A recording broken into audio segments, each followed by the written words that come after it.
Imaginez-vous dans un nouveau restaurant fraîchement ouvert. L'accueil est plaisant, la déco sympa et les plats sont succulents. Vous en parlez à des amis, ceux-ci sont ravis. Eux-mêmes vont conseiller ce resto à des membres de leur famille, à des amis et autres collègues. Et petit à petit, le restaurant commence à se faire connaître via ce que l'on appelle le bouche à oreille. Dans la majorité des cas, le restaurant ne vous aura pas payé un centime, ni même adressé un remerciement, alors que vous êtes à l'origine de peut-être plusieurs dizaines de clients, car tout cela s'est fait naturellement et de manière transparente.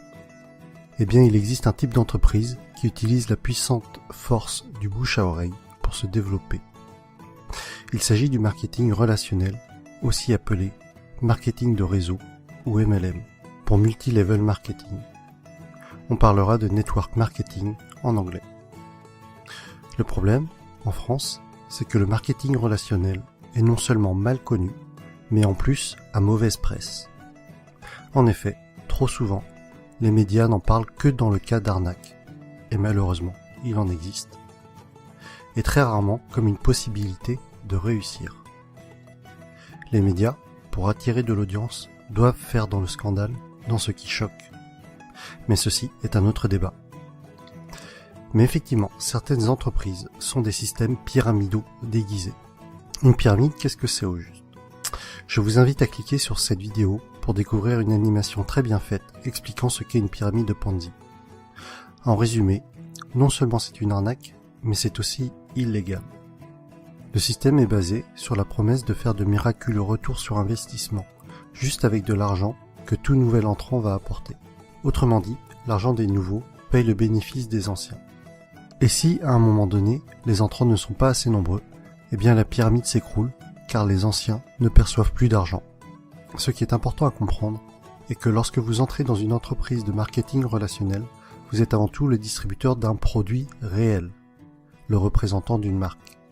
Sans produit, ou avec un produit fictif, on rentre alors dans un système pyramidal. D'autre part, dans une pyramide, les anciens sont forcément plus riches que les nouveaux. Dans le MLM, même si plus vous rentrez tôt, plus vous êtes avantagé, cela ne garantit pas du tout votre succès. Un nouveau filleul peut très bien mieux développer son affaire et faire mieux que son parent. Ainsi, dans une entreprise de marketing relationnel, tout le monde est au même stade au début. Mais plus elle va grossir et plus elle va avoir d'impact et être puissante. C'est vraiment la force du réseau qui fait qu'une MLM est puissante. Et Robert Kiyosaki insiste vraiment sur ce point dans le livre « L'entreprise du XXIe siècle ». Le pouvoir n'est pas dans le produit, mais dans le réseau. Pour en revenir à ce que l'on évoquait au début de la vidéo, le bouche à oreille est le principal véhicule de communication d'une société de marketing relationnel, si bien qu'il n'y a pas ou peu de publicité. Et ce budget pub, qui est souvent faramineux pour les grandes entreprises, est reversé aux distributeurs et ou consacré à l'amélioration du produit, qui en général est excellent. Lorsque vous vous lancez dans le MLM, vous êtes parrainé par une personne, et ensuite c'est comme si vous étiez votre propre patron et que vous aviez créé votre entreprise. Votre but et votre source de revenus vont être de deux types. Soit en parlant du produit autour de vous et en le revendant, soit en parrainant d'autres personnes qui elles-mêmes vont devenir distributeurs. Ainsi, le plus efficace est pour que votre entreprise soit réussie, tout ce que vous faites doit être duplicable. Votre filleul doit avoir les outils pour développer lui aussi son réseau. Dans tous les cas, ce qui est important à retenir est que le succès est partagé. Si votre filleul échoue, vous échouez d'une certaine façon. Votre succès est complètement tributaire du succès des personnes que vous aidez, de vos filleuls et des filleuls de vos filleuls. L'accent doit être mis sur le déploiement de votre réseau et pas sur les ventes directes. Ainsi, ceux qui réussissent le mieux en MLM ne sont pas les vendeurs ou les commerciaux, mais plutôt les personnes pédagogues, les profs et les formateurs. Et personnellement, autant je trouve la réussite personnelle gratifiante, autant aider les autres à réussir l'est encore plus. Autre sujet que je trouve intéressant, c'est que votre entreprise grandit avec vous. Vous gagnez de l'argent en apprenant et en appliquant les méthodes de vos parrains et de votre upline. C'est le terme indiquant les personnes antérieures à vous dans la vie du MLM. Autre point fort du marketing de réseau est que pour devenir distributeur, cela demandera en général un faible investissement financier au départ, contrairement à la majorité des créations de nouveaux business. Aujourd'hui, si vous comptez ouvrir une franchise du type McDo, Subway ou Starbucks, il vous faudra probablement plusieurs centaines de milliers d'euros, alors qu'en MLM, cela vous demandera la plupart du temps quelques centaines d'euros. Ensuite, tout est préparé pour vous. Vous allez avoir votre propre boutique en ligne, tout un tas de plans de formation pour vous, mais aussi pour vos filleuls, ainsi que différents kits de présentation. Un autre point essentiel, et qui pour moi m'attire beaucoup, les entreprises de marketing relationnel offrent des paliers au niveau de leur plan de compensation. Pour être plus précis, à partir d'un certain nombre de filleuls, et sans compter les éventuelles primes bonus, vous allez toucher un revenu résiduel, encore appelé revenu hors exploitation, c'est-à-dire un revenu passif. Les bonnes MLM sont donc de formidables véhicules vers l'indépendance financière de fait de ce revenu passif engendré par le parrainage d'autres personnes.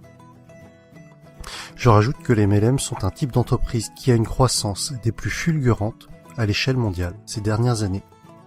Aux USA, ça a vraiment explosé depuis les années 90.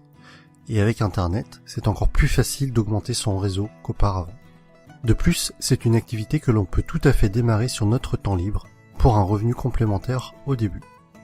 Il faudra alors se déclarer en auto-entrepreneur avec le statut de VDI, c'est-à-dire vendeur à domicile indépendant. J'insiste tout de même sur le fait de bien vérifier un certain nombre de points avant de vous engager dans une entreprise de marketing relationnel, afin de ne pas tomber sur une pyramide Ponzi déguisée. Voici le type de questions qu'il faut vous poser avant de vous engager dans une entreprise de ce type. Est-ce qu'il y a des bureaux réels? À quels endroits géographiques? Se trouve-t-il dans des paradis fiscaux? Quel est l'historique de l'entreprise? Quelle est la réputation de cette entreprise? Quels sont les avis d'autres personnes sur celle-ci? En conclusion, et si vous avez suivi mon défi personnel, je pense que vous commencez à comprendre pourquoi est-ce que ce type d'entreprise m'intéresse fortement.